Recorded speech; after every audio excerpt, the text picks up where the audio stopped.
I walked into the lobby with my hands still stinging from the Chicago wind, and I heard my father say it like he was tossing trash into a bin. She is not on the list. She is just family baggage. The security host kept his smile-frozen eyes flicking from my father's polished coat to my face like he was trying to decide whose reality mattered more. I opened my mouth, but my mother slid in first. Her voice soft and sweet the way it always got when she was about to cut me down in public. Don't embarrass us tonight, okay? My brother Ethan was already laughing with two men in suits, shoulder to shoulder like he belonged there by birthright. He glanced at me and smirked. She is here for the free food. That is her whole career. The words landed hard, not because they were clever, but because they were familiar. I stood there for a beat too long, as if my body expected someone to say, "That's enough." Nobody did. The host asked for my name anyway. I said it calmly, Laura. Laura Bennett. 29. My voice sounded steadier than I felt. I could taste the coppery edge of humiliation, the kind that floods your throat when you refuse to cry. My father did not even look at me. He just angled his shoulder toward the door, like he was blocking a draft. I realized with a sharp, quiet clarity that this was not an accident. This was their plan.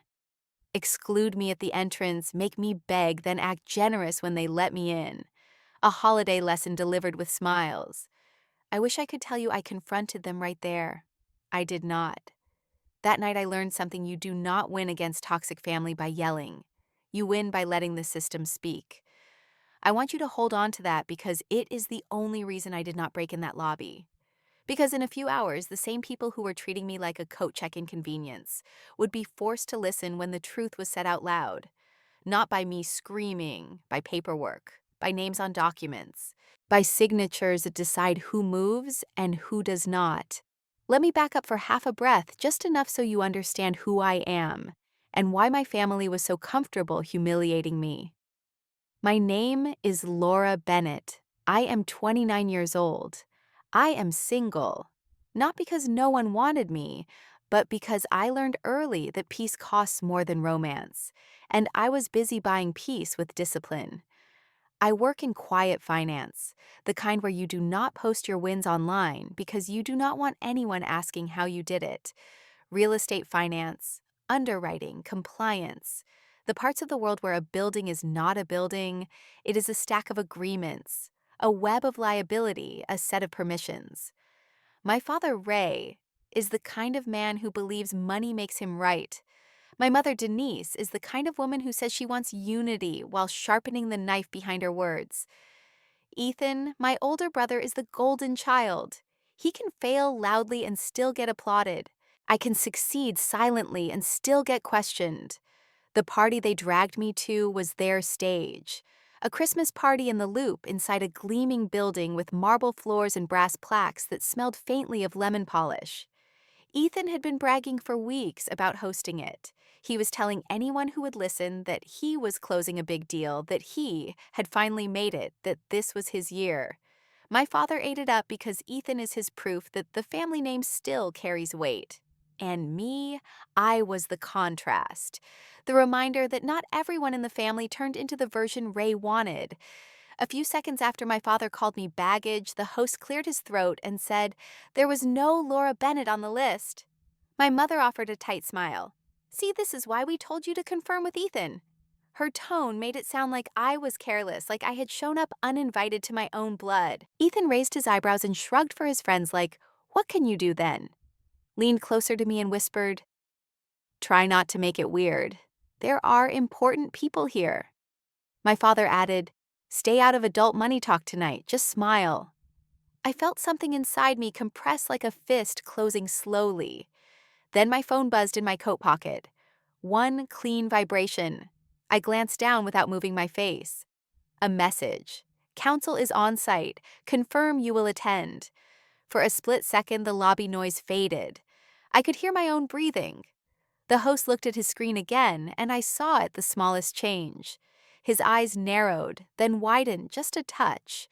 Not recognition of me as a person, recognition of a name in a system. He did not say anything. He simply straightened his posture as if the room had shifted a few degrees. I slipped the phone back and lifted my chin. If you have ever been treated like the extra in your own family, comment your city. I mean it.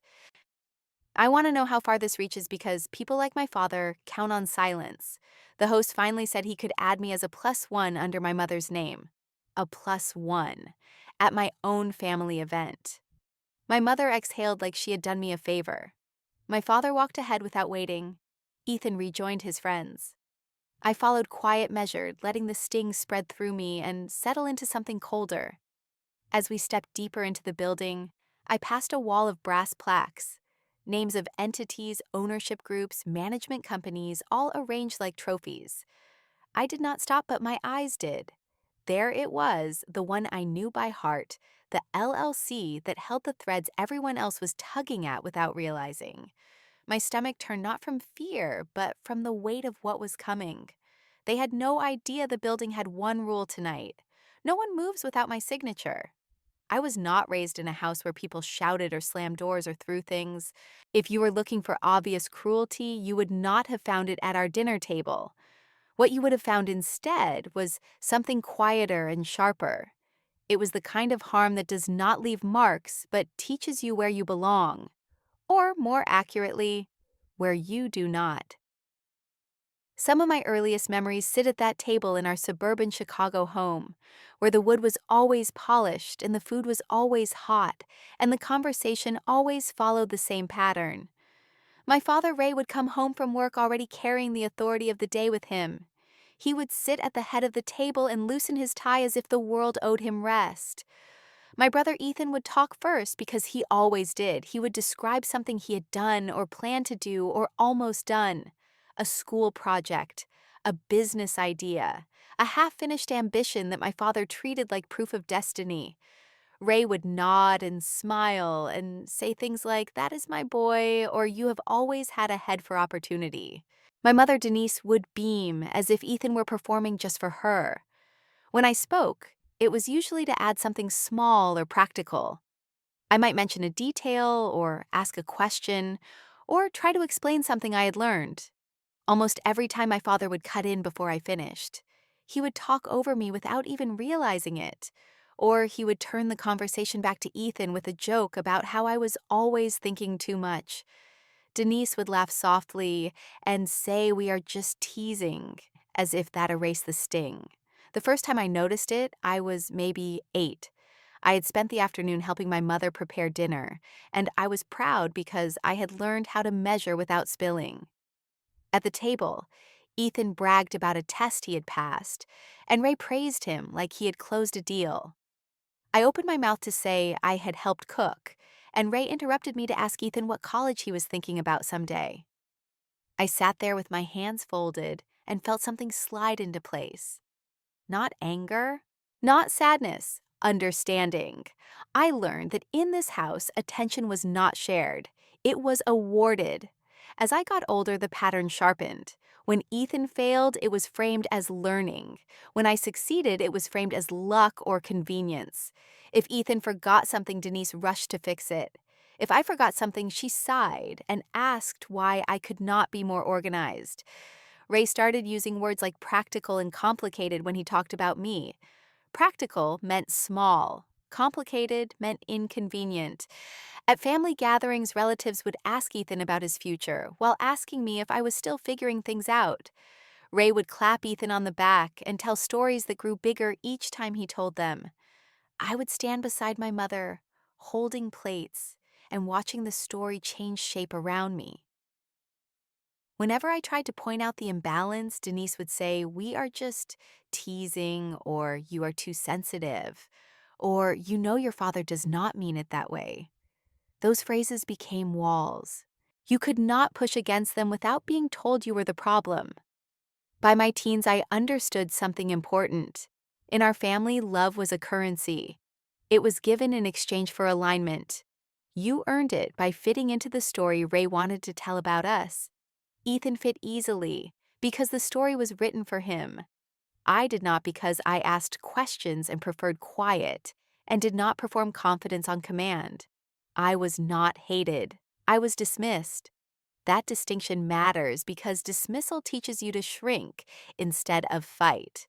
When I brought home good grades, Ray nodded and said, "That is nice," before asking Ethan how his plans were going. When I chose to study finance because I liked how systems worked, Ray joked that I was picking something boring. Denise said, "At least she will always have a job," which sounded supportive until you realized it meant I was not meant to have ambition. When Ethan talked about big ideas, Ray leaned forward. When I talked about structure, Ray leaned back. By the time I was in my early 20s, the escalation was complete. I was no longer just overlooked. I was a burden to manage. Ray would make comments about how difficult I was to explain to people. Denise would ask me not to bring certain things up in front of guests. Ethan would tease me about living small. I was told to know my place without anyone ever naming it. So I learned to be invisible. I learned to listen more than I spoke. I learned to write things down instead of saying them out loud. I kept a small binder in my room where I tracked what I earned and what I saved. I set up bank alerts because I liked knowing exactly where I stood. I learned about credit freezes and interest rates and why paperwork mattered more than promises. These were not acts of rebellion. They were acts of self-preservation. If love in my family was conditional, then security had to be documented. I did not announce my plans because I had learned that attention came with a cost. The less they noticed me, the more room I had to breathe. That habit followed me into adulthood. When I moved into my first small studio apartment, I did not ask for help. When I worked 2 jobs, I did not complain. When I started learning the deeper layers of finance, I did it quietly. Because noise attracted judgment. Ethan continued to perform, and Ray continued to applaud, and Denise continued to smooth everything over with her gentle phrases. I watched and recorded and adjusted. The night of the Christmas party was not an anomaly. It was the culmination of everything I had been taught. When they spoke over me at the entrance and laughed and warned me not to embarrass them, they were not inventing a new role for me. They were enforcing an old one. And the night of the party, they tried to make me invisible in public. Control in my family was never loud. It did not come with raised voices or slammed doors. It came with decisions that had already been made by the time you were invited into the room. My father, Ray, believed authority worked best when it felt inevitable. He decided who was included and who was tolerated. He decided which gatherings mattered and which ones were optional. He decided whose opinion counted and whose was decorative. As we got older, the control shifted from schedules and curfews to money and access. Ray liked to say he was keeping things simple, but what he meant was he was keeping things in his hands. When there was a family vacation, he decided who went and who stayed behind because someone had to be responsible. When there was a holiday dinner, he decided the guest list and the seating because appearances mattered. When there were financial conversations, he decided who belonged in them because not everyone understood adult things. Ethan always belonged. He was invited early and often. He was introduced as the future. Ray spoke about him to friends with pride that bordered on ownership. Denise echoed that pride and softened it with reassurance. Ethan is just driven. Ethan has always been special. Ethan needs support right now. I was framed differently. When my name came up, Ray used words like complicated and cautious. Denise said I was sensitive and thoughtful as if those were limitations. Ethan was given chances before he asked. I was given conditions after I proved myself. The imbalance became clearest when money entered the picture. In my mid-20s, I helped Ray with paperwork he did not want to deal with. He had asked me because he knew I was careful. It was a refinancing document for a property he talked about often, but never explained clearly. I spent evenings reading through terms and checking figures and flagging errors. I corrected a rate that had been entered wrong. I caught a clause that would have cost him later. I did not make a show of it. I handed him the clean version and explained what I had fixed. He nodded and said good. Then a week later, he told a friend that Ethan had helped him straighten things out. Ethan accepted the praise without hesitation. Denise smiled and said, "Teamwork is what matters." That was the first time I felt something crack. Not anger, something colder. I realized contribution did not equal credit. Credit followed the story Ray wanted to tell. The pattern repeated. I helped Denise organize accounts and track expenses. She told relatives Ethan was learning responsibility. I drafted a budget for a family project. Ray announced Ethan had a great head for numbers. Each time I corrected something quietly, the correction disappeared into Ethan's name. When I asked once why that happened, Denise said we are all on the same side. Do not make it about recognition. That was how control worked. It was framed as unity while erasing difference. Over time, Ray became more explicit. If I questioned a decision, he said I was being difficult. If I declined to attend something, he said I was being ungrateful. If I asked for clarity, he said I was overthinking. The unspoken rule was simple: align or lose access. The escalation came disguised as advice. Ray began to tie inclusion to obedience. He would say things like, "You are welcome to be part of this if you can be flexible." Flexibility meant silence. At one point, when I pushed back gently about a decision that affected me, he leaned back in his chair and said it plainly. "If you do not fall in line, do not expect anything from this family." He said it without heat, like he was explaining weather. Denise looked at me with concern and said, "Your father is just trying to protect everyone." Ethan watched with interest. That sentence stayed with me because it revealed the shape of the threat. It was not about punishment, it was about withdrawal. Love, access, belonging, all of it could be turned off with the same calm voice that once praised Ethan. That is when I understood that control did not need force. It needed dependency. I made sure not to be dependent. I kept my finances separate. I did not ask for help. I paid attention. When Ray talked about leases and mortgages, he often spoke confidently but loosely. I heard him mix terms that did not belong together. I noticed when he overstated ownership and understated obligation. At dinners, he would brag about properties and deals, and Ethan would repeat the language badly. I would listen and realize they did not fully understand what they claimed to control. Once Ray said a tenant could not do something because of a lease clause that did not exist. I corrected him quietly and he waved it off. Ethan laughed and said, "See, she always worries too much." But I knew what I heard. I knew the difference between noise and authority. These moments became my private education. While Ethan was being given opportunity, I was being given information. While he performed confidence, I practiced accuracy. The injustice was not dramatic. It was cumulative. Each time my work was absorbed into Ethan's image, something in me hardened. I stopped trying to be seen. I focused on being correct. I stopped asking for a seat at the table. I built my own. When the pressure grew heavier, I took a step back. I moved out quietly. I did not announce it as a break. I framed it as independence because that language was acceptable. Ray approved because it sounded responsible. Denise said she was proud. Ethan joked that I would be back when real life hit. I smiled and did not argue. By the time I left, I understood exactly how control in my family worked and exactly how to step outside it. By the time I left, I was not running away. I was choosing oxygen. Leaving my family house did not look like rebellion from the outside. There was no shouting and no dramatic exit.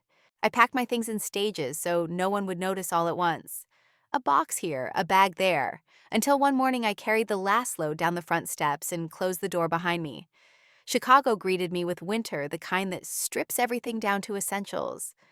My studio was small and clean and quiet. One room, a narrow kitchen, a window that looked out onto an alley dusted with snow.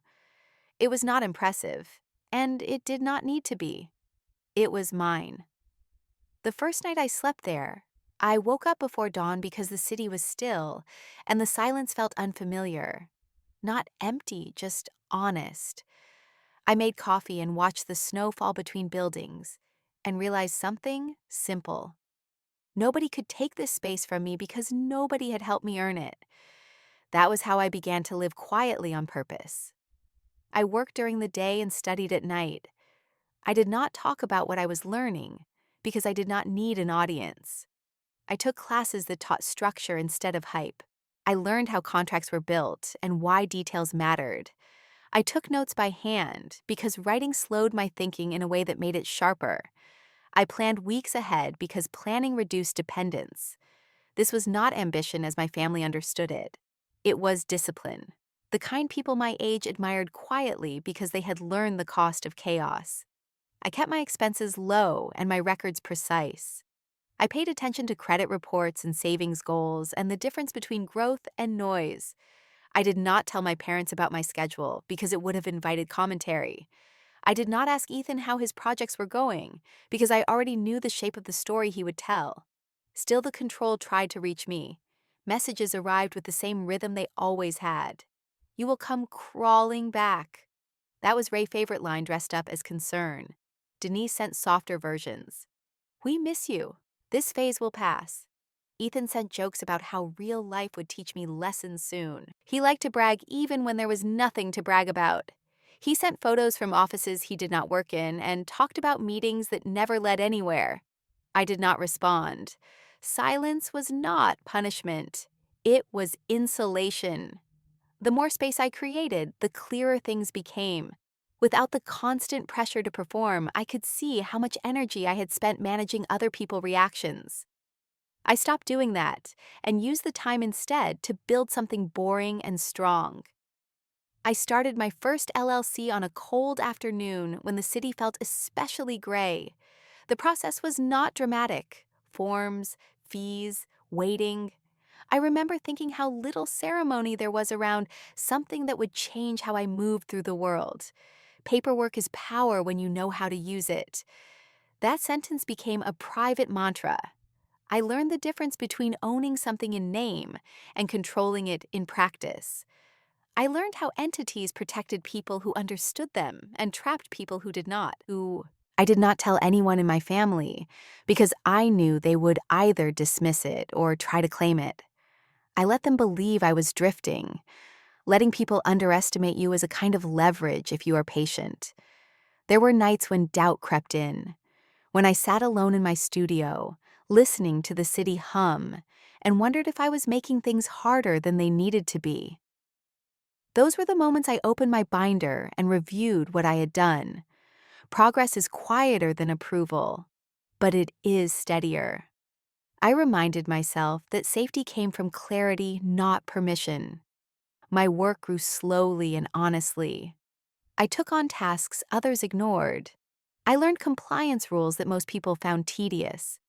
I asked questions that did not make me popular, but made me useful. When small opportunities appeared, I did not announce them. I evaluated them. Chicago has a way of rewarding people who respect process. I became one of those people. Meanwhile, my family continued to perform their version of success. Ethan posted updates that sounded impressive if you did not look too closely. Ray repeated those stories to friends. Denise shared them at church. I watched from a distance and felt oddly calm. The escalation happened without me participating. Ray texted one afternoon that I should come by more often. When I did not respond, he sent a second message reminding me of everything the family had done for me. When that did not work, he warned me not to isolate myself. The message underneath was clear. Absence was disobedience. Ethan sent a message asking if I wanted advice. I did not. I blocked the thread and felt lighter for it. Over time, I realized something important. Leaving quietly had not reduced my power. It had increased it. Every step I took without their input loosened the hold they thought they had. I did not disappear. I became harder to reach. When the invitation to the Christmas party came later, it arrived as if nothing had changed. A casual message dressed up as generosity. It would mean a lot if you showed up. There was no apology and no acknowledgement of distance. Just an expectation. I read it once and did not reply right away. I looked around my studio at the clean lines and the calendar I had built for myself. I thought about how far I had come without their approval. I thought about how they still believed silence meant weakness. They thought I disappeared. I was building leverage. By the time my family decided I was doing nothing important, I had settled into a rhythm that did not look impressive from the outside, but felt solid on the inside. My work did not come with loud titles or dramatic announcements. I worked in real estate finance where progress shows up in spreadsheets and checklists and meetings that end on time. I started in underwriting because it forced discipline. You learn to ask what a number actually means, instead of what someone wants it to mean. I learned how cap rates tell a story about risk and patience, and why chasing the highest return without understanding the structure usually ends badly. I learned compliance because rules protect the people who read them carefully and punish the ones who assume they do not apply. None of this made for good dinner conversation, which suited me fine. I did not want applause. I wanted accuracy. People my age often tried to look successful before they were stable. I chose the opposite. I built stability first and let success lag behind. Ownership is not about having your name on a door. It is about control through structure. That was the first lesson my mentor taught me. Her name was Marlene, and she had spent 3 decades in the field without ever needing to announce it. She spoke plainly and expected the same. She did not flatter me, and she did not rush me. She asked me to explain my reasoning and made me redo work when my explanation was sloppy. She said if you cannot defend a decision without emotion, you do not understand it yet. Working with her made me credible to people who cared about outcomes instead of noise. I learned how holding companies work and why they exist. An LLC is not magic. It is a tool. It separates liability from control when used correctly. Ownership via a holding means decisions flow through documentation, not personality. It is slower and safer and boring in the best way. That explanation mattered later because people my parents' age understand boring systems. They trust them. I never pretended to be rich. I never pretended to be powerful. I pretended to be prepared. That preparation compounded quietly.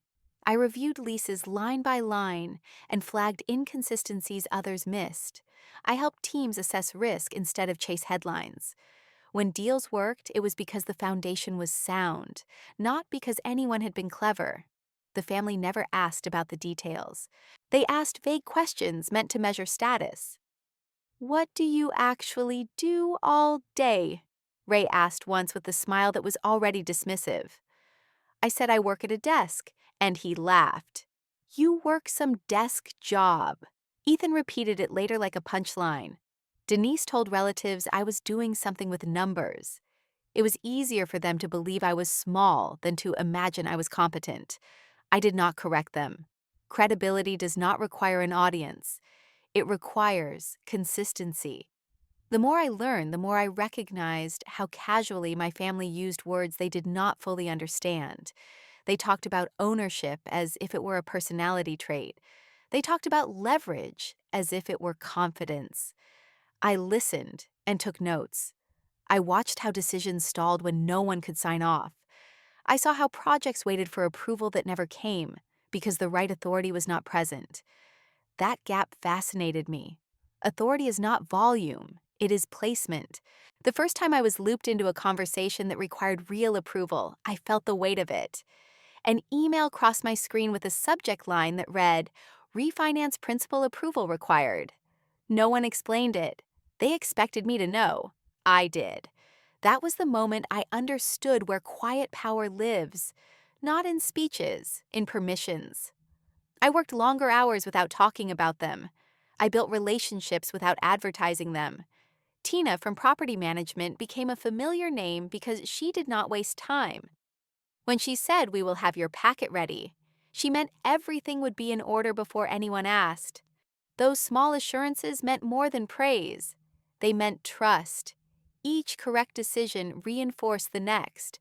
There was no lottery moment, no sudden leap, just a series of aligned steps that made larger steps possible. When opportunities came, they came through process, not luck. I evaluated them with the same restraint that had kept me safe before. I did not confuse potential with certainty. I knew exactly what I controlled and what I did not. That clarity became its own form of confidence. Meanwhile, my family remained uninterested. Ethan continued to exaggerate his progress. Ray continued to repeat those exaggerations to anyone who would listen. When my name came up, Ray shrugged and said, "She works some desk job in the city." Denise nodded and changed the subject. The dismissal no longer hurt the way it used to. It confirmed something instead of erasing it. They did not know what I was building because they did not value the kind of work that cannot be summarized quickly. That ignorance created space. By the time the invitation to the Christmas party arrived, my work life had taken on a shape that did not need their validation. The building everyone was excited about was not a symbol to me. It was a system. It was not a prize. It was responsibility. The building was not a trophy. It was a lock. The invitation arrived on a quiet Tuesday evening when the city was already slipping into December, and the sidewalks outside my window were edged with old snow. It was a text message from my mother, Denise Short, and carefully phrased the way she wrote when she wanted something without sounding like she was asking. "It would mean a lot if you showed up. Christmas party next week? Ethan is hosting something special." For a moment, I stared at the screen and felt the familiar tightening in my chest. The words meant a lot were not about me. They never were. They were about optics, about proving to someone else that the family was still intact and still impressive. A second message followed before I could respond. "Wear something appropriate. Don't make it about you." That line confirmed what I already suspected. This was not an invitation. It was a script. I could picture the scene before it happened. Ethan standing in the center of the room, soaking in attention. Ray introducing him to people with practiced pride, Denise hovering and smoothing and smiling, and me positioned carefully at the edge, just close enough to be seen and far enough away to be harmless. They wanted me there, as contrast. Proof that Ethan had risen and I had stalled. A before and after framed in one room. I did not answer right away. I set the phone down and made tea and stood by the window watching headlights blur in the cold.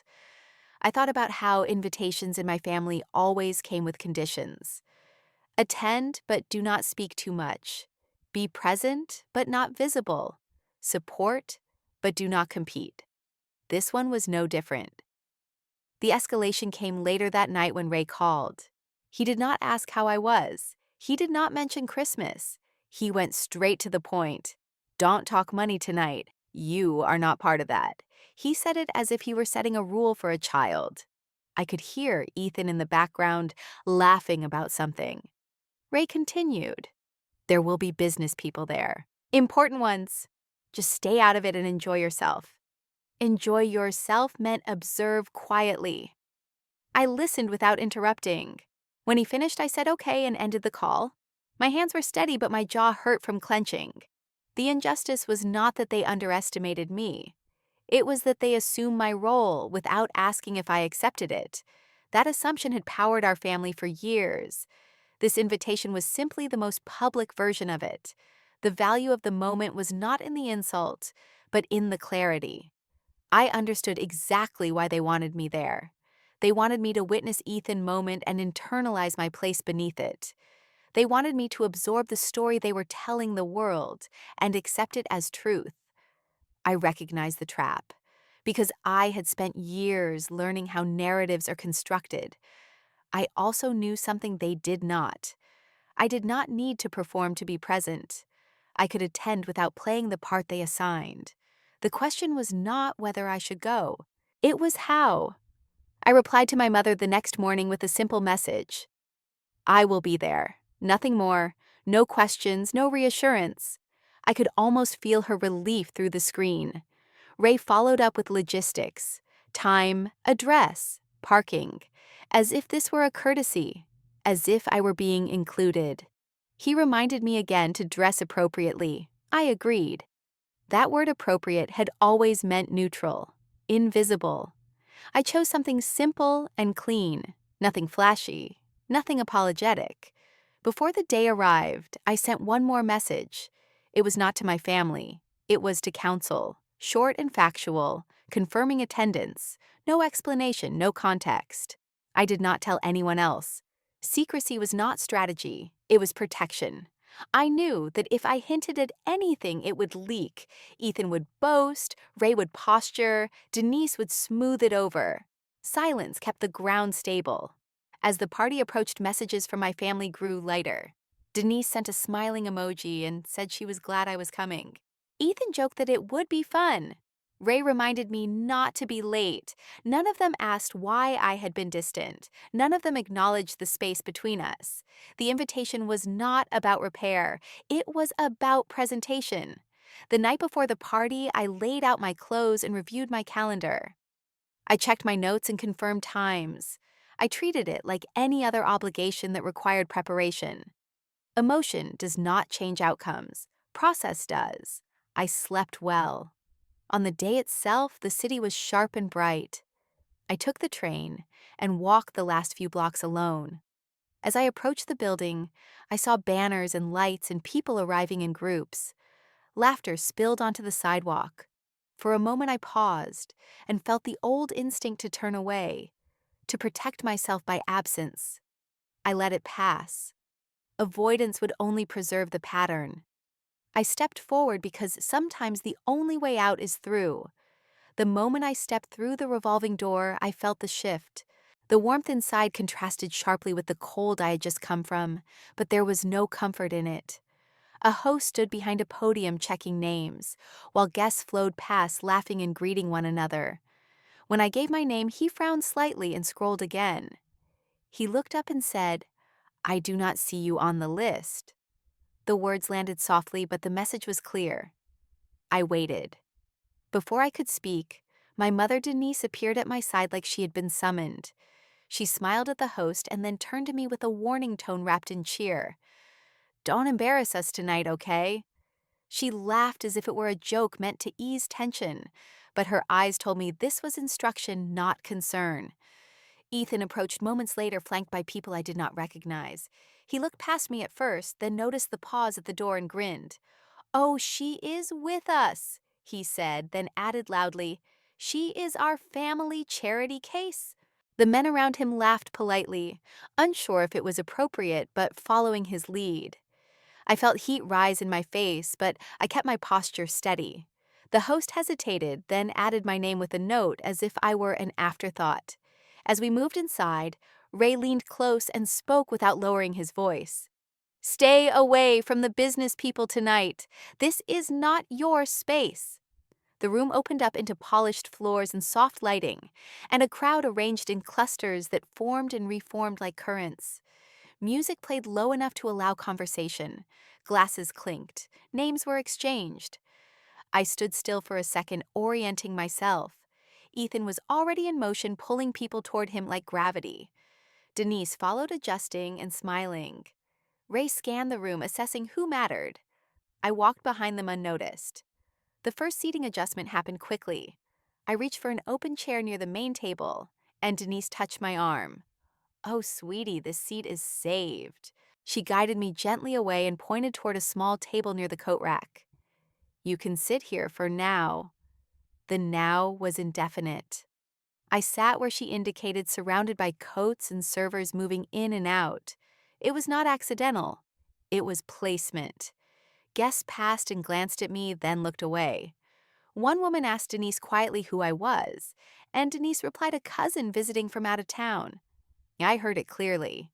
Cousin. The word erased me in a way that stung more than the jokes. Ethan returned with a drink and held court nearby. He told a story about hosting the event and exaggerated his role until it barely resembled reality. When someone asked about me, he waved a hand. "She helps out sometimes." I smiled politely and said nothing. Denise passed by and leaned in. "Smile, don't ruin Christmas." Ray stopped briefly and repeated his earlier warning.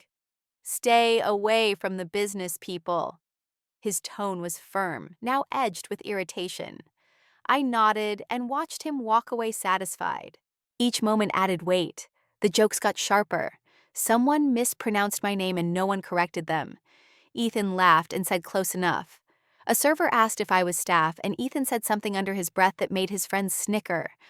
I felt myself shrinking and forced my shoulders back. This was the escalation they had planned. reduce me in stages until I disappeared. The value of the moment was not in the cruelty itself, but in how deliberate it was. They were not careless, they were strategic. As I sat near the coats, I noticed a man in a dark suit glance my way more than once. He seemed to recognize something but did not place it. A security manager walked past and slowed, then looked at me again. His mouth opened as if to speak, then closed. He nodded politely and moved on. That flicker of recognition steadied me. It reminded me that the room operated on layers my family did not fully control. I considered leaving. The door was closed.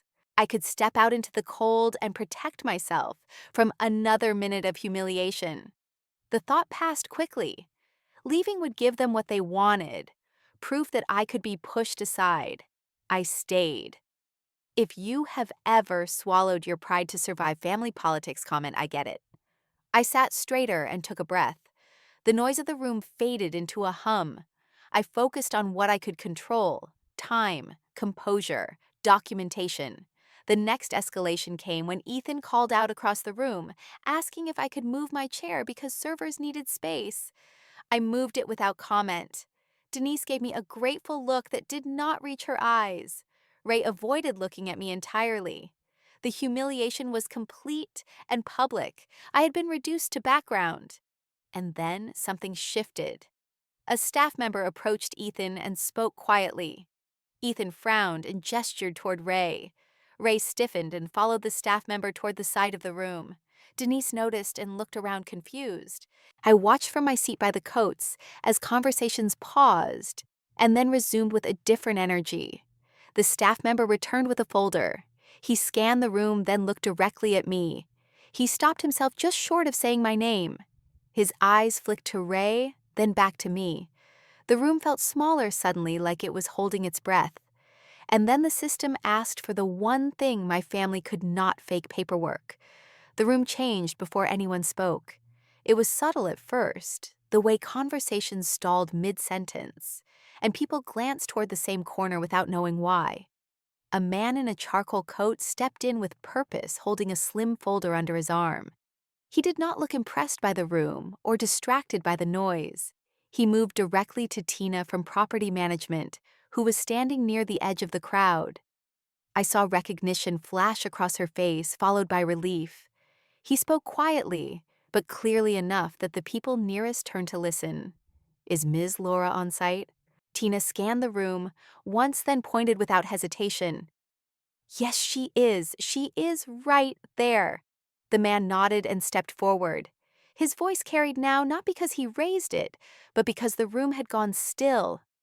"Ms. Laura Bennett." He said my full name with the kind of certainty that leaves no room for correction. Chairs stopped scraping. Glasses paused mid-air. Every eye turned toward the coat rack where I was standing. I did not move right away. I took one breath and then another and stepped forward. Ray laughed too quickly. There must be a mistake. His smile was tight, and his eyes darted from me to the folder as if it might disappear if he refused to acknowledge it. The man did not look at Ray. He opened the folder with practiced ease and removed a document. "No mistake," he said evenly. "She is the beneficial owner via North Harbor Holdings, LLC. The words landed one by one. The $308 million asset requires her authorization tonight." The silence was complete now. It pressed against my ears. Ethan stepped forward immediately, his face flushed. "This is ridiculous." He tried to laugh it off. "She does not own anything like that. There has to be confusion." The man turned to him briefly and spoke without irritation. "The ownership structure is clear. Beneficial ownership and signature authority are documented. Tenant matters and refinancing approvals are contingent on her consent." Ethan opened his mouth again, but no sound came out. Ray took a step closer. His voice dropped into the tone he used when he wanted control back. "Laura, what is this?" Denise moved faster. She reached for my arm, then stopped herself when she realized how many people were watching. Her voice softened into something almost gentle. "Honey, why did not you tell us?" I looked at all of them standing there, exposed by facts instead of accusations. I felt the urge to explain, to soothe, to justify. I let it pass. I did not need your permission. I said it quietly. The effect was immediate. It was not the money that unsettled them. It was the loss of narrative. Ray tried to recover. He gestured toward the man. We are her family.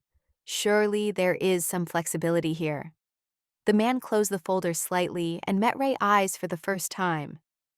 Family relationships do not alter legal authority, he said.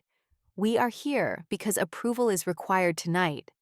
Tina stepped closer holding additional papers. She addressed me directly. We need your signature to proceed with the tenant review. Conversations erupted around us in hushed bursts. People whispered names and numbers and reassessed where they stood.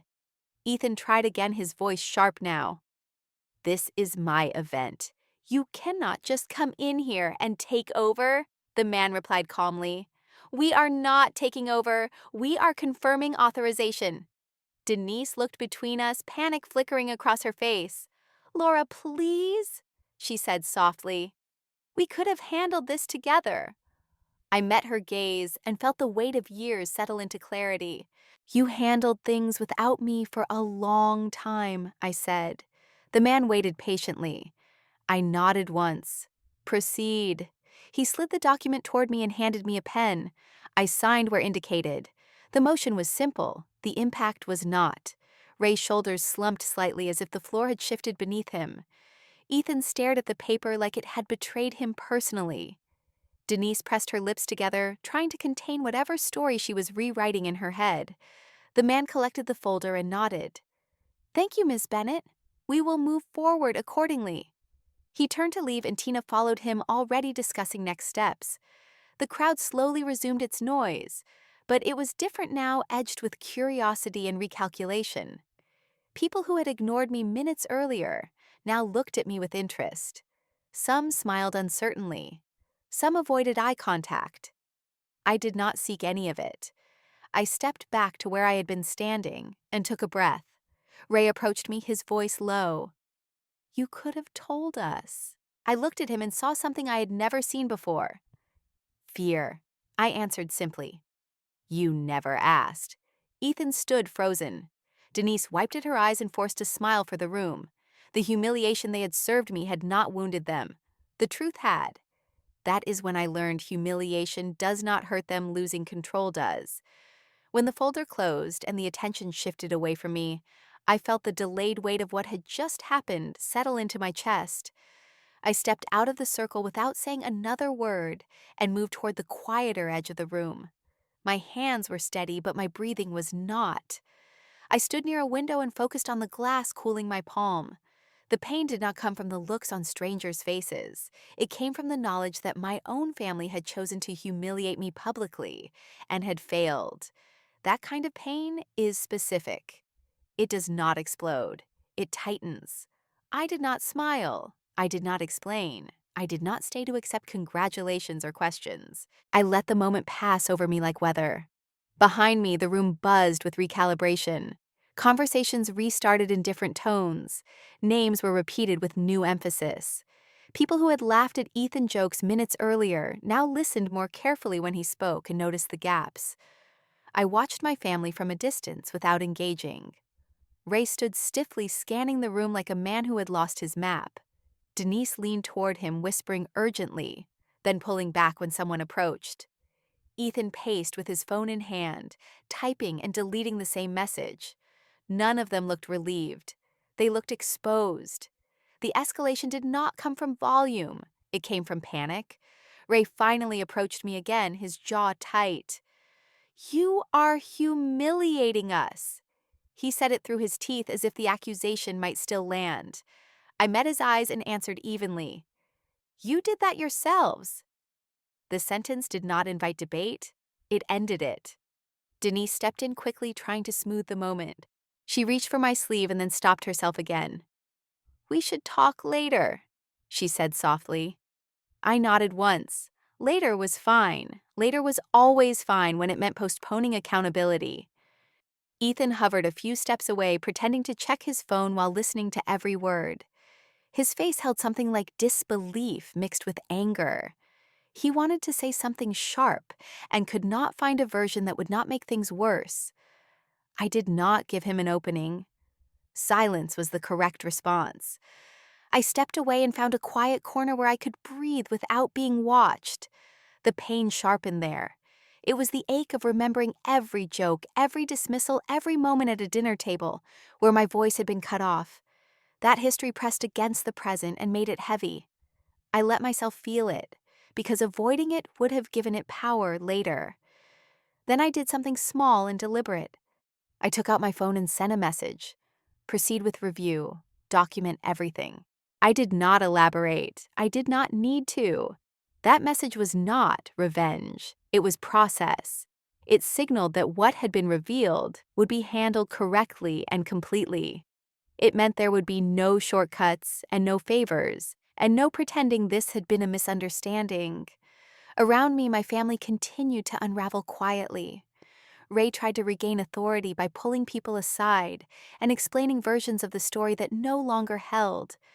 Denise smiled too much and nodded too often. Ethan avoided eye contact and left the room briefly, then returned as if that might reset things. I did not watch closely. I did not need to. Their fear was loud enough.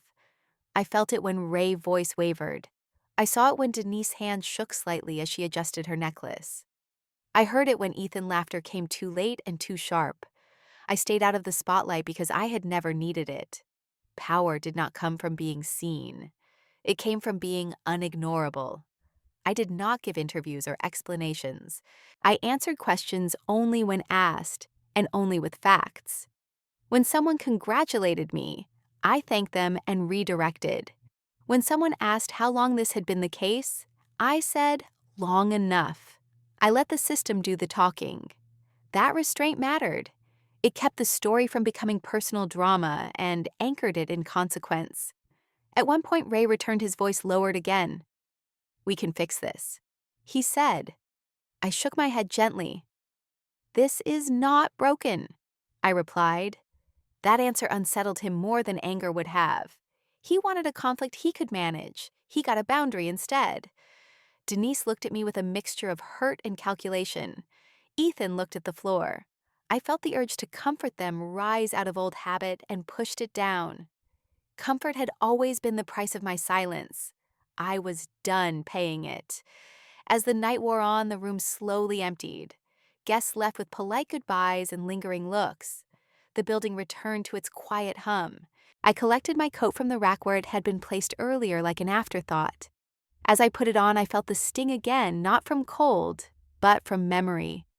I had been reduced there on purpose. That knowledge would not fade, but neither would what followed.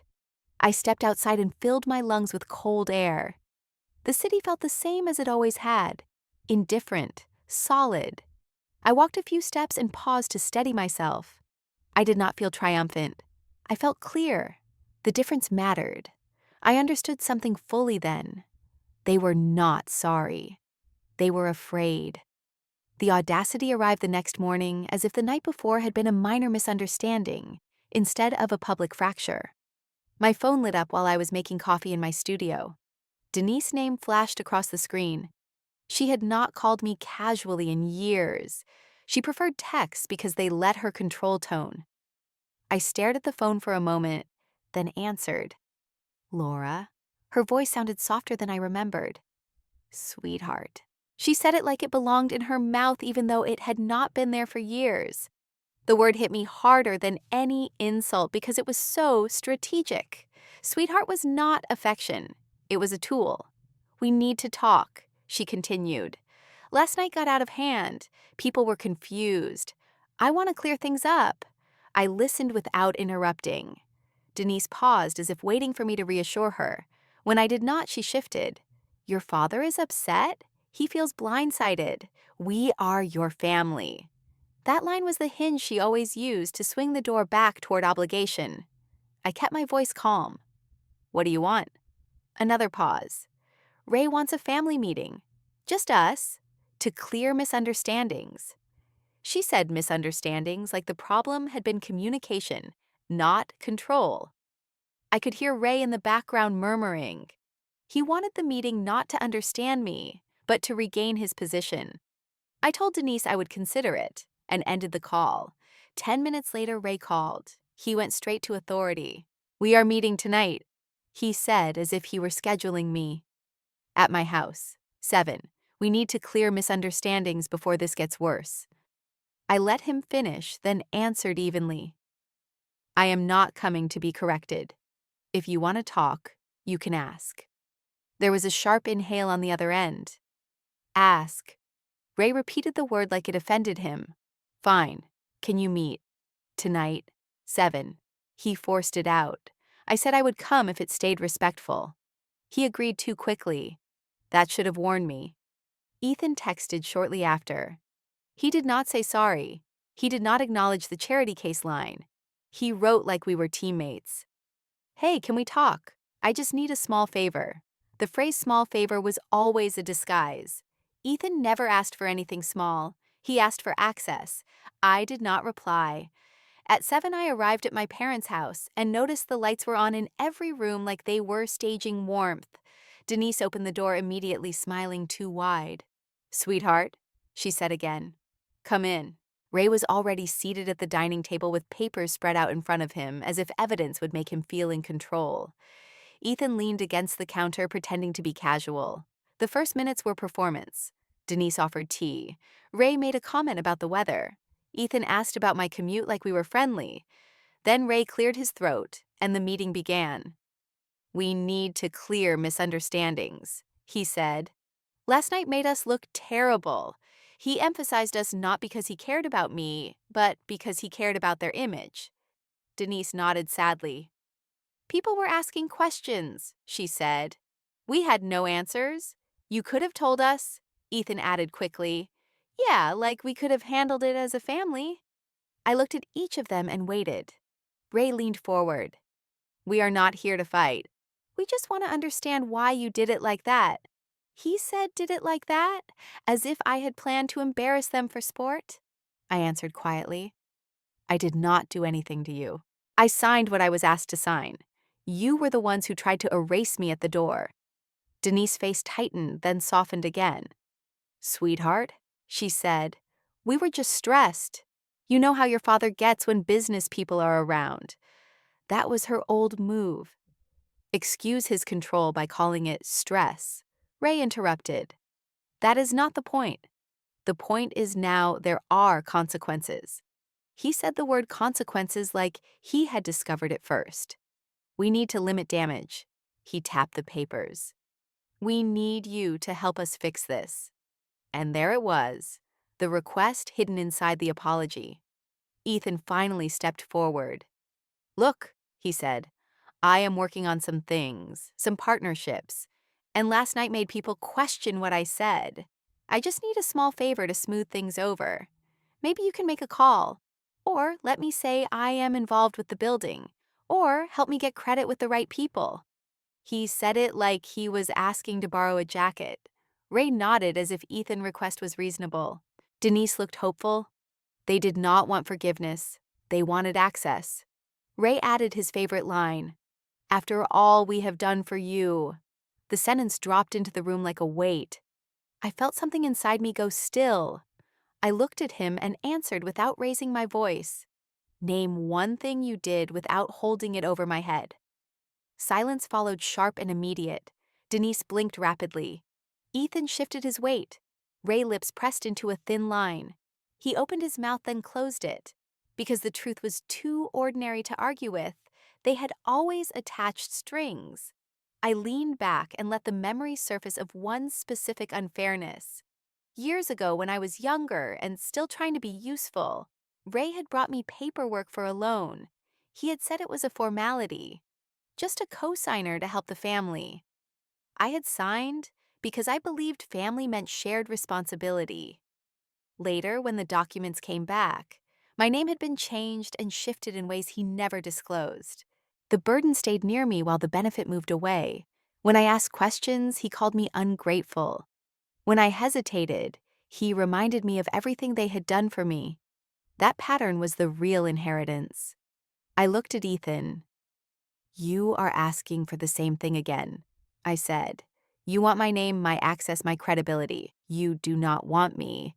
Ethan bristled. That is not fair. Denise jumped in. Sweetheart, please. We are just trying to move forward. Ray slammed his palm lightly on the table, not loud, but enough to reclaim attention. This family meeting is to clear misunderstandings, he said. You are making it hostile. I stood up slowly. No, I said. You are making it transactional, and I am done paying. Denise reached for me. Laura, sweetheart, just think about it. Ray stared at me, angry now. Ethan muttered something under his breath. I picked up my coat. That is when I stopped negotiating with people who only love you when you are useful. The consequences did not arrive with shouting or threats. They arrived with silence and policy and locked doors that no longer opened, just because someone expected them to. I went back to my routine the morning after the family meeting, and that was the first consequence they did not expect. I did not call, I did not explain. I did not try to smooth anything over. I sent 3 emails before noon, each one calm, factual, and documented. One went to property management, confirming that no non-authorized individuals were permitted to represent ownership interests or speak to tenants. One went to council confirming that any external inquiries were to be routed through formal channels only.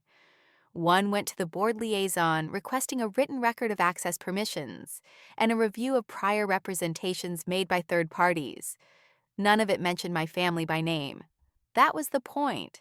I was not punishing them emotionally. I was removing access structurally. By mid-afternoon, the ripple began.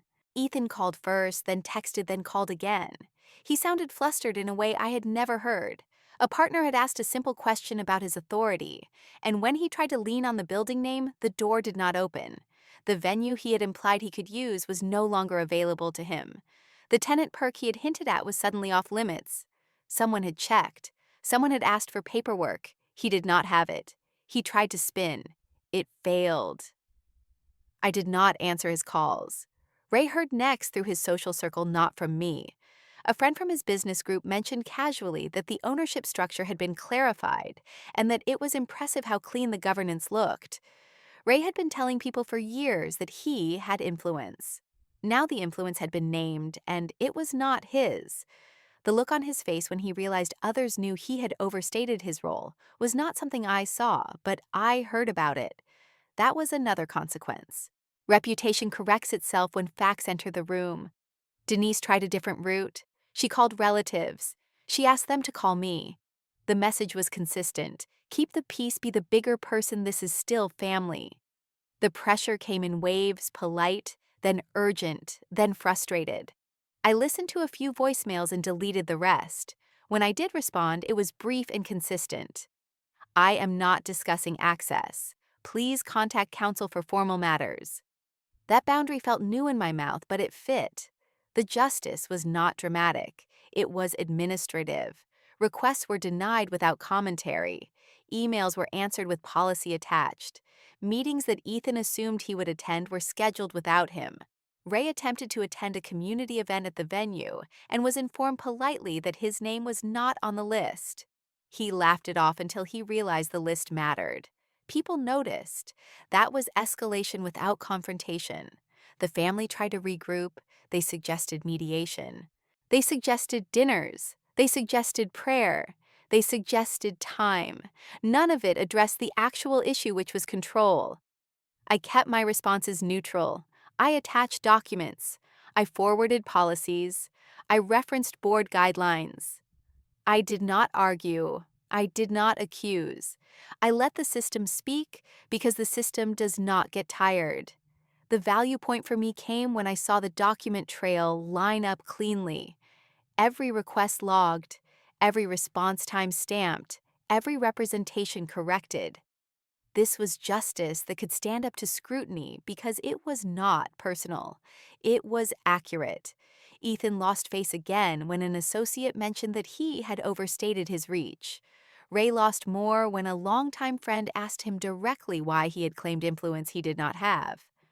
Denise cried to a cousin, who cried to an aunt who tried to guilt me. I listened once and then said the same thing I had said before. I am not negotiating access. The escalation continued, but it stayed within reality. No scenes, no threats, just fewer doors opening for them and more people understanding why. And then they tried one last move the one toxic families always try. The last play came when they realized silence and policy had closed every door they used to walk through without asking. It arrived as a coordinated effort because that was how my family operated when control slipped. Ray went first. He called and did not bother with greeting. If you keep this up, we will tell everyone you are heartless. He said it flat and certain like reputation was a weapon he had always carried. I pictured him rehearsing the line. The lonely daughter, the cold one, the one who chose money over blood. I let him finish. Then I answered calmly, say what you want. The paperwork will not change. That was when he raised his voice. You think documents replace loyalty? You think people will side with you when they hear what you have done? Denise took the phone from him before he could keep going. I heard her breath hitch before she spoke. Laura? Her voice broke on my name. I gave you life. The words landed heavy because they were meant to. She had saved them for this moment. I waited through her crying because interrupting would only escalate it. I raised you. I sacrificed. She said it between sobs. How can you do this to us? I closed my eyes and felt the familiar pull of guilt tighten in my chest. This was the oldest lever. When tears failed, she shifted to accusation. We were always there for you. We made you who you are. You owe us compassion. I answered with the same calm I had used in every email. I am not withholding compassion. I am withholding access. That distinction mattered to me even if it meant nothing to her. Ethan jumped in then sharper than either of them. You think money makes you better? He spat the words like they burned. You walk around acting superior because you have leverage now. He laughed without humor. You think this makes you more than us. I did not respond immediately. I let the silence do what it always did. Ethan continued filling it. You always needed validation. Now you get it from numbers. Ray cut back in, angry again. Do you know what people will say? Do you know how this makes us look? Denise sobbed louder. They moved quickly from asking to threatening to smearing because that was the sequence they knew. When they asked and I did not bend, they threatened. When the threats did not work, they tried to shape a story. I listened to all of it without defending myself. Then I said the only sentence that mattered. Say what you want. The paperwork will not change. Ray exploded. You are doing this to punish us. I corrected him gently. I am doing this to protect myself. That quiet sentence landed harder than shouting ever would. They went silent for a moment. Then Denise tried again, softer. We can fix this. Come home. We can talk. Ray wants to apologize. The word apologize sounded foreign coming from her mouth. Ethan scoffed. He only apologizes when he wants something. I did not react to that either. I simply said I am not meeting to be corrected. If there is a formal matter, contact counsel. I ended the call. The smear began immediately. I heard from a cousin that Ray had told people I had changed, that money had hardened me, that I had forgotten where I came from. Denise told an aunt I was cruel. Ethan told a friend I was unstable. Each version placed them as victims. Each version erased the years of control that came before. I did not counter any of it publicly. I updated one document. I confirmed one policy. I forwarded one email thread. That was my response. Internally, something shifted. The pain sharpened, then clarified. The worst part was not being disliked. I had survived that my whole life. The worst part was realizing how easily they placed me in reserve, how quickly they treated me as expendable once I stopped being useful. I had never been central to their story. I had been a backup plan, a signature, a quiet resource. That realization hurt more than the insults because it rewrote my childhood. It explained the jokes. It explained the conditions. It explained why love always felt temporary. As the calls slowed and the messages stopped, I felt a strange calm settle in. They had reached the edge of their control, and there was nothing left to pull. They could not shame documents. They could not cry policies away. They could not threaten systems that did not respond to emotion. I sat alone in my apartment and let the truth land fully. In the end, my revenge was not taking something from them, it was taking myself back. Morning in Chicago arrived quietly, the way peace often does when it no longer needs permission. I stood by the window of my apartment with a mug of coffee warming my hands, watching the city wake up in its own rhythm. Snow had dusted the edges of the sidewalk overnight, and the street below moved slower, softer. There was no urgency in my body anymore, no bracing for impact, no rehearsing conversations that would never happen. I had learned to start my days without checking my phone for family messages that carried conditions disguised as concern. I opened the window just enough to let the cold air in and breathed. This was what calm felt like when it was earned. I had written one sentence on a card weeks earlier and taped it inside a drawer where I kept important documents. No access without respect. It was not a threat or a rule meant to punish anyone. It was a boundary, meant to protect what remained of me. I followed it in small, consistent ways. I did not explain myself repeatedly. I did not rehash old arguments. I did not negotiate feelings with people who treated them like currency. When an email arrived asking for an introduction, I declined politely and attached policy. When a relative asked me to reconsider, I replied kindly and briefly. I stopped trying to be understood by people who benefited from misunderstanding me. The consequences settled into place without drama. Ethan stopped calling after his opportunities narrowed. I heard through a mutual acquaintance that a deal he had bragged about fell apart when someone verified claims he could not support. He took a role that paid less and carried less influence, and spoke about it like it was temporary. Ray attended fewer gatherings where he used to command attention.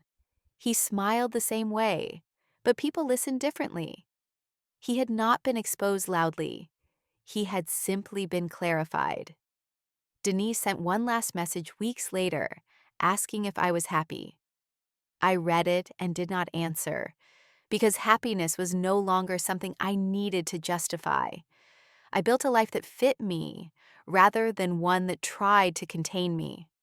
I kept my routines simple and my relationships honest. I shared meals with friends who asked questions and listened to the answers.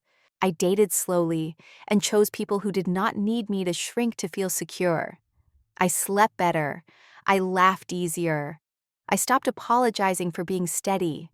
The building remained what it had always been to me, not a trophy, but a responsibility that asked for care and precision. I continued to do the work quietly, reviewing reports, signing documents, showing up where my presence mattered. I did not use it to prove anything to anyone. I used it to support the life I chose. The quiet morning light filled the room, and I realized that nothing was missing. The family I lost had been conditional long before I named it. What I gained was space. Space to exist without being evaluated. Space to choose. Space to stop waiting for approval that was never coming. They did not break my heart in one moment. They erased me in small ones until I stopped letting them. That was the truth I carried forward, not with bitterness, but with clarity. I finished my coffee and set the mug down, feeling grounded in a way I never had before.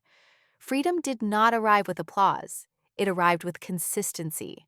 With mornings like this, with boundaries held, with consequences accepted. If this story felt familiar, tell me where you are watching from, and if you have ever been the extra in your own family.